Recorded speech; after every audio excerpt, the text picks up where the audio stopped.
Oi pessoal, tudo bem com vocês? A gente vai ler Levítico capítulo 17. Antes de começar, queria pedir para você que está assistindo pelo canal do YouTube, se inscreve no canal. Você que está assistindo pela página do Face, segue a página para seguirem comigo nessa jornada de leitura da Bíblia de Gênesis até Apocalipse. Amém? Levítico é um livro que trata daqueles que servem a Deus, os sacerdotes. No livro anterior, em Êxodo, a gente viu que o tabernáculo foi erguido, o sacerdócio foi estabelecido. Na verdade, eles fizeram uma preparação para o livro de Levítico.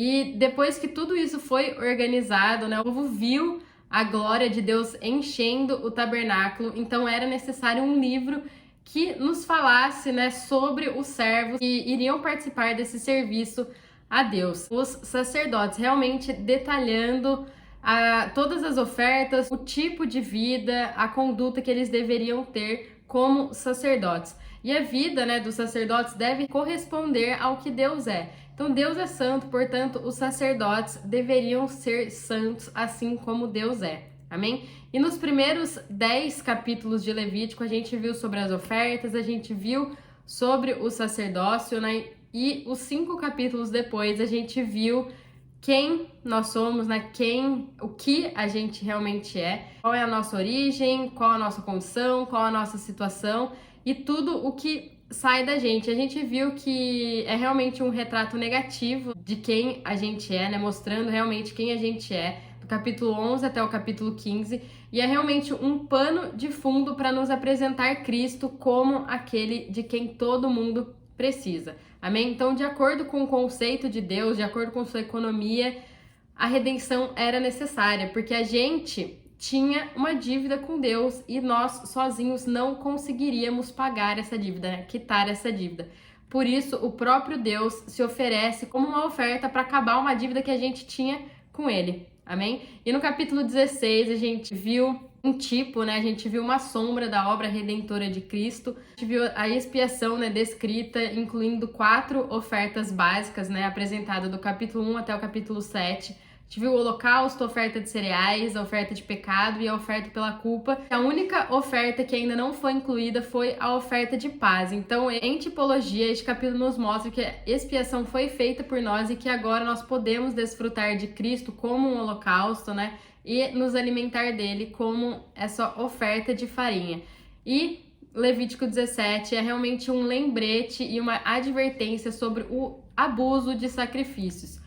O abuso de sacrifícios é realmente aplicar os sacrifícios de acordo com a nossa escolha e não de acordo com a economia de Deus, aplicá-los de acordo com nossa preferência e não de acordo com o desejo de Deus, Então, esses sacrifícios não devem ser aplicados em qualquer lugar ou no lugar que a gente gosta. A gente não deve aplicar, de acordo com os nossos desejos, de acordo com a nossa predileção. A gente deve aplicar de acordo com a intenção e o desejo que está no coração de Deus. Então, Deus determinou o uso e a aplicação desses sacrifícios que foram preparados para Ele. Amém? Primeiro, a gente deve cuidar dos sacrifícios e, em seguida, a gente deve cuidar adequadamente do sangue. Então, os sacrifícios referem-se a Cristo. Cristo é o único sacrifício, Entretanto, por conta das nossas necessidades, esse único sacrifício se torna muitos sacrifícios. Então, é um sacrifício em muitos aspectos. Então, Cristo é a oferta pela culpa, é a oferta pelo pecado, é o holocausto. Somente através dele a gente consegue viver uma vida de entrega a Deus. A oferta de cereais, ele é a oferta pacífica. Então, é um sacrifício em 5 aspectos. E em Levítico 17, a pessoa de Cristo é tipificada por esses sacrifícios e a obra de Cristo é tipificada pelo sangue. Devemos cuidar adequadamente de Cristo e da sua obra redentora. E é exatamente isso que a gente vai estar abordando nesse capítulo. Amém? Vamos começar a leitura então. Disse o Senhor a Moisés: fala a Arão e aos seus filhos e a todos os filhos de Israel e diz-lhes: isto é o que o Senhor ordenou. Então, isto é o que o Senhor ordenou. Esta é a palavra de Deus que está indo na direção de vocês e que vocês devem cumprir, vocês devem obedecer tudo o que Deus está falando. Amém? Do versículo 3 até o versículo 9, a gente vai falar um pouco sobre esse cuidar adequadamente dos sacrifícios, E é exatamente cuidar de Cristo, Valorizá-lo como nossos sacrifícios que a gente oferece a Deus. Qualquer homem da casa de Israel que imolar boi ou cordeiro ou cabra no arraial ou fora dele e não os trouxer à entrada da tenda da consagração para oferecê-lo ao Senhor diante do seu tabernáculo, tal homem será culpado de derramamento de sangue. Derramou sangue, este homem será eliminado do seu povo. Então aqui os sacrifícios eles deveriam ser oferecidos a Deus somente na entrada da tenda da consagração.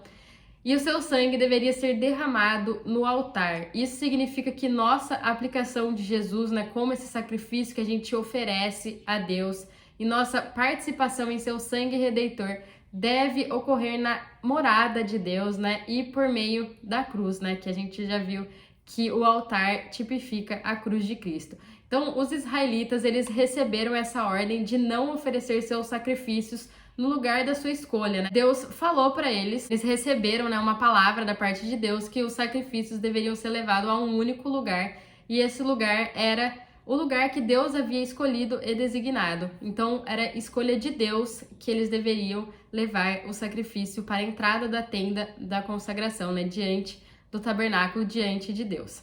Isto é para que os filhos de Israel tragam os seus sacrifícios que agora imolam no campo aberto e os apresentem ao Senhor à entrada da tenda da consagração ao sacerdote e os ofereçam por sacrifícios pacíficos ao Senhor.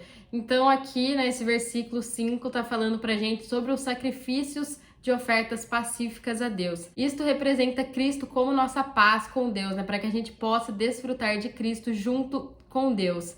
Em Levítico 16 fala da oferta pelo pecado, da oferta da culpa, do holocausto e das ofertas de cereais, mas não menciona a oferta de paz. E a gente encontra ela aqui nesse capítulo. Então, a oferta pacífica é o resultado das outras 4 ofertas principais. O capítulo 17 é o resultado do capítulo 16. O sacrifício mencionado aqui no capítulo 17 é o resultado dos sacrifícios oferecidos aqui no capítulo 16. O sacerdote aspergirá o sangue sobre o altar do Senhor à entrada da tenda da consagração e queimará a gordura por cheiro suave ao Senhor. Então isso significa que o sangue de Cristo foi derramado na cruz, e essa gordura aqui falada pra gente tipifica as excelentes características de Cristo, né? A gente viu que ele era perfeito tanto por fora quanto por dentro. E esse perfume, né, que satisfaz a Deus. Então, esse queimar a gordura subiria, né, para Deus um cheiro suave, um aroma suave que satisfaz a ele, né? Isso significa que as excelentes características de Cristo ascendem como uma oferta a Deus. Nunca mais oferecerão os seus sacrifícios aos demônios com os quais se prostituem. Isto lhe será por estatuto perpétuo pelas suas gerações. Isso significa nunca mais ter comunhão com os demônios ou cometer essa prostituição espiritual. Esse verbo, né, prostituem, indica que quando um israelita usa mal os sacrifícios, né, oferecendo ele num local escolhido por ele, do jeito que ele quer, né, isso implica uma prostituição espiritual, porque a gente deve nos apresentar diante de Deus da maneira que ele quer, não da maneira que a gente quer, porque ele não é qualquer um. Então Deus, ele exige que os sacrifícios sejam oferecidos apenas em sua morada, né? Nesse sentido, a gente tem que ser santo, a gente tem que ser estreito tanto quanto ele é. E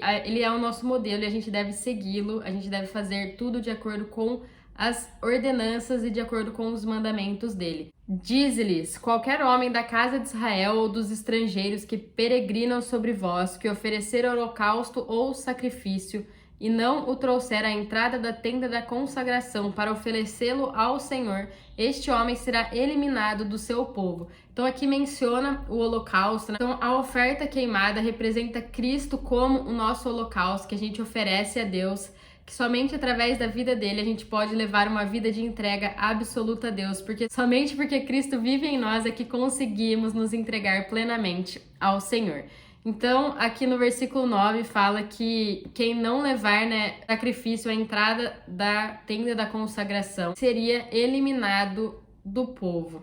Qualquer homem da casa de Israel, dos estrangeiros que peregrinam entre eles, que comer sangue, contra ele porei o meu rosto e o eliminarei do seu povo. Então, aqui começa a falar, né, sobre esse cuidar bem do sangue, né, cuidar apropriadamente do sangue de Cristo e valorizá-lo. Pois a vida da carne está no sangue, pelo que tenho dado a vós para fazer expiação pela vossa vida sobre o altar. É o sangue que faz expiação pela vida. Portanto, digo aos filhos de Israel: nenhum de vós comerá sangue, nem o estrangeiro que peregrine entre vós. Então, isso significa, né, que o sangue de Jesus foi realmente derramado na cruz para a nossa redenção.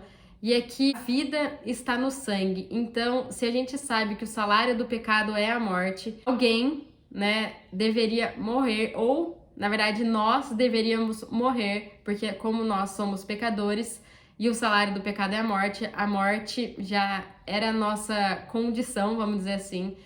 E Deus, ele, na forma, né, na manifestação de seu Filho Jesus Cristo, ele vem para a terra como um homem e ele morre no nosso lugar, levando sobre si todas as nossas iniquidades. Aqui, como a Bíblia fala que a vida está na carne, então alguém vivo, alguém em carne e osso deveria morrer para fazer expiação de uma vez por todas sobre os nossos pecados. Também qualquer homem dos filhos de Israel ou dos estrangeiros que peregrinam entre vós, que caçar um animal selvagem ou uma ave própria para comer, derramará o seu sangue e o cobrirá com pó.